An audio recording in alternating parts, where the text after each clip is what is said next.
Your obligation. That's the title of my talk today.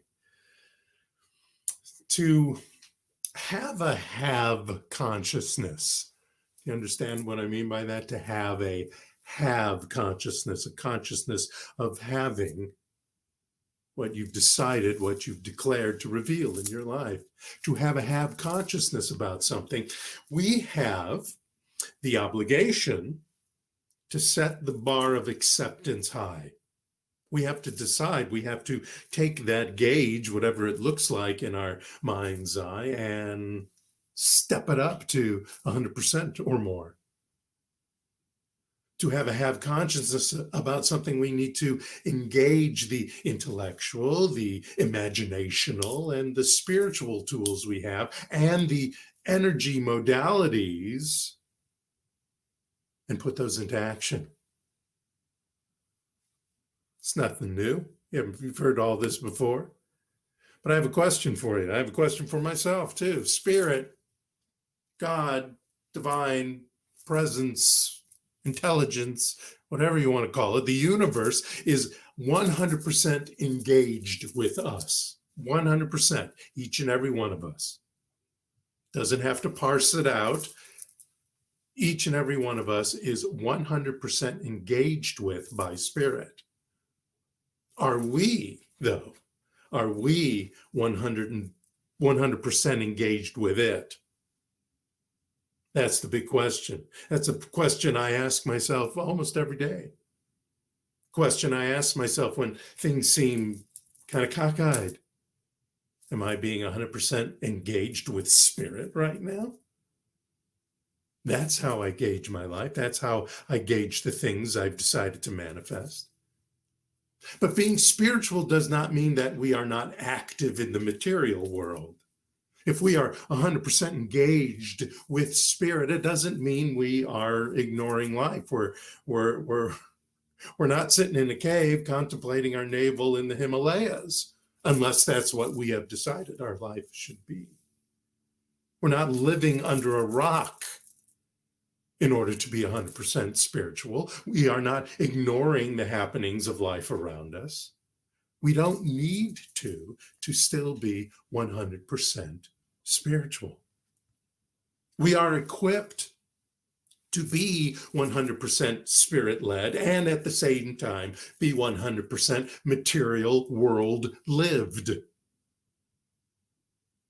One of my favorite authors, Florence Scovel Shinn, was talking about, it's in a chapter called The Law of Resistance. So she was talking about this law, and in it she reminds us that so long as man resists a situation or woman, he will have it with them. If one runs away from it, it will run after you. The inharmonious situation comes from some inharmony within each and every one of us ourselves. Let me repeat that as she wrote it. So long as man resists a situation, he will have it with him. If he runs away from it, it will run after him. The inharmonious situation comes from some inharmony within man himself.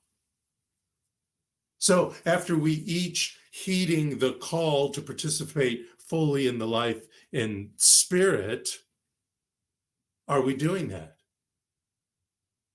Because after we do both, we will easily find ourselves not living in these or being as affected by the negative things going around it. So here's another question. Are we each heeding the call to participate fully in life and Spirit? In Spirit, we participate fully by using our tools.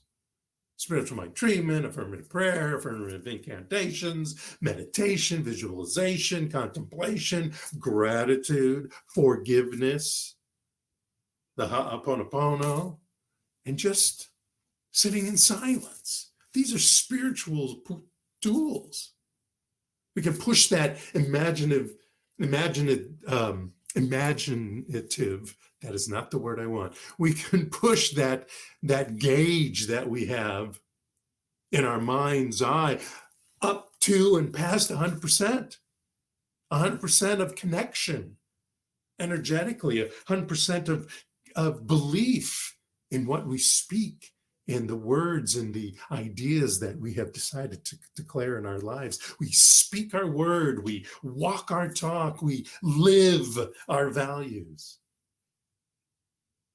It is our obligation to use our powers intentionally.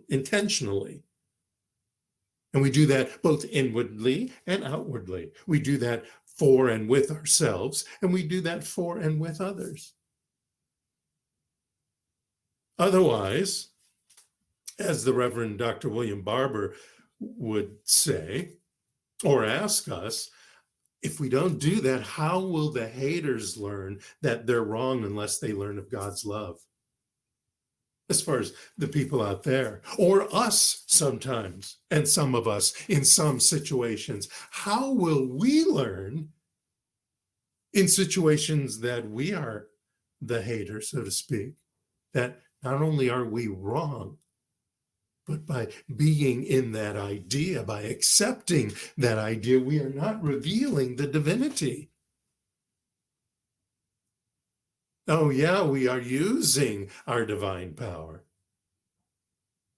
But God is just love, the self-givingness of spirit. It is in gratitude that we manifest our desires. It is in gratitude that we learn from others what not to be or do. It is in gratitude and love that we speak out even when steeped in the fear of rejection. You ever have that?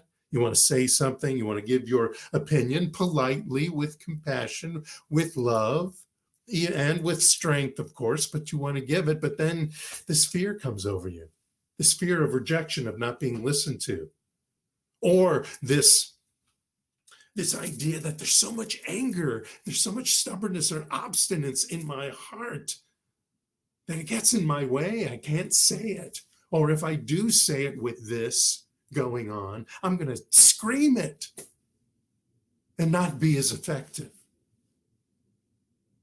There's a lot out there that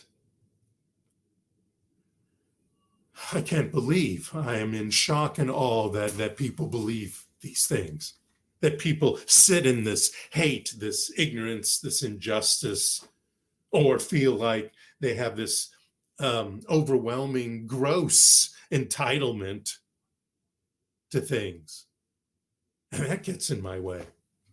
And that gets in my heart as far as getting in the way of me speaking my word with compassion, love, and peace and power at the same time. But yet, we must speak anyway, no matter what's in our way. We must take the breath, center ourselves, and speak anyway. And I'm not just talking to you, I'm talking about myself too. Ernest Holmes said, "We need not leave the world, for we may engage in all of its activities without being controlled by them. We may be in the world of affairs as masters," meaning masters of ourselves and our minds, and where our energy is focused, and not as slaves, to lack and fear and social pressures and upbringing and our anger, etc., etc. I want to tell you this great Ethiopian tale of wisdom. Long ago, it says, fire, water, truth, and falsehood lived together in one large house. Although all were polite toward each other, they kept their distance. Truth and falsehood sat on opposite sides of the room, and fire constantly was leaping out of water's path. One day they all went hunting together. They found a large number of cattle and began driving them home to their village. "Let us share these cattle equally," said Truth, as they traveled across the grasslands. "This is the fair way to divide our captives." And no one disagreed with Truth except Falsehood. Falsehood wanted more than an equal share, but kept quiet about it for the moment. And as the four hunters traveled back to the village, Falsehood went secretly to Water and whispered, "You are more powerful than fire. Destroy fire, and then there'll be more cattle for each of us." Water flowed over to fire, bubbling and steaming until fire was gone.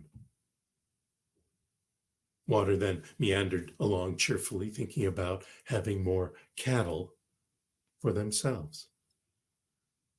Falsehood, meanwhile, whispered to truth and said, look, see for yourself. Water has killed fire. Let us leave water, who has cruelly destroyed our warm-hearted friend. We must take the cattle high in the mountains to graze.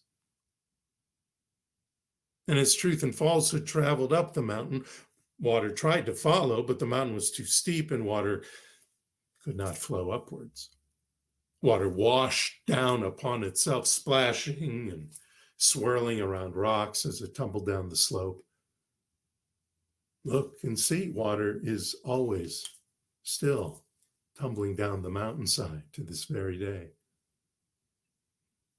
So truth and falsehood arrived at the mountaintop, and falsehood turned to truth and said in a loud voice, you know what, truth?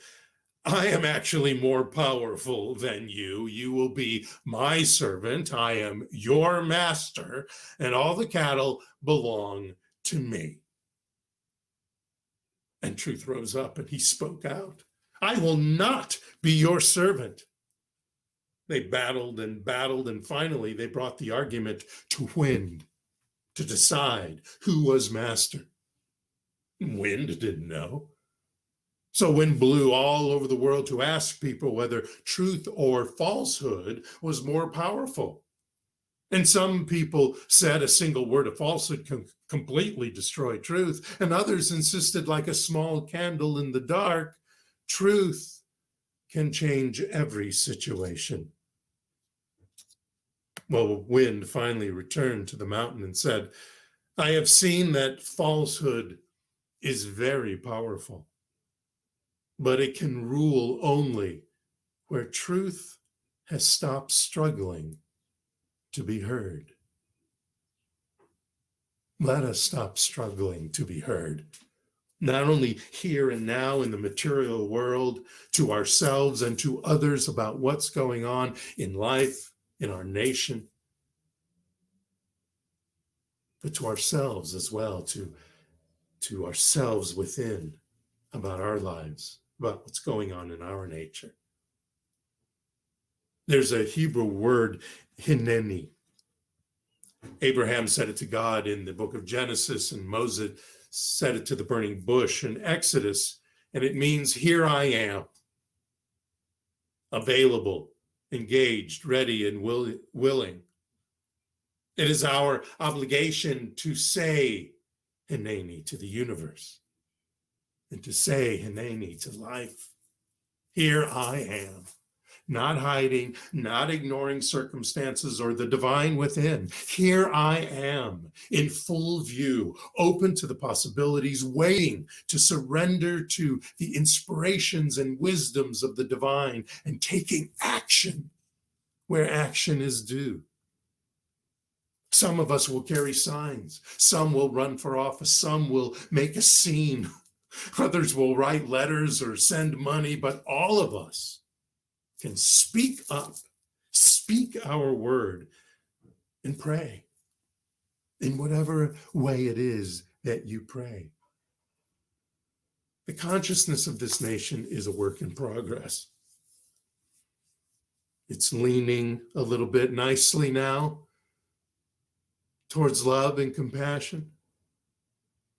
But sometimes I stand in disgust and sad, in a sad awe of how so many are taking a stand for hate, of unfairness, for lack of dignity in this country at the very least. Yet I still heed the call that rings in the universe. I still take my life in the material world and my life as a spiritual being and connect them. I heed the call that rings in the universe, a call for love and thanksgiving, a call for peace and justice, a call for sharing and forgiveness, for treating people equally, from lifting up those in need. This month and every month following, But this month in Project Gratitude, I wholeheartedly take hold of this obligation to speak and live the word of love, peace, calm, wisdom, thanksgiving, and justice. So I'm going to pop up right now the affirmative incantation for this week. And let us say it together. I am listening and I am engaged.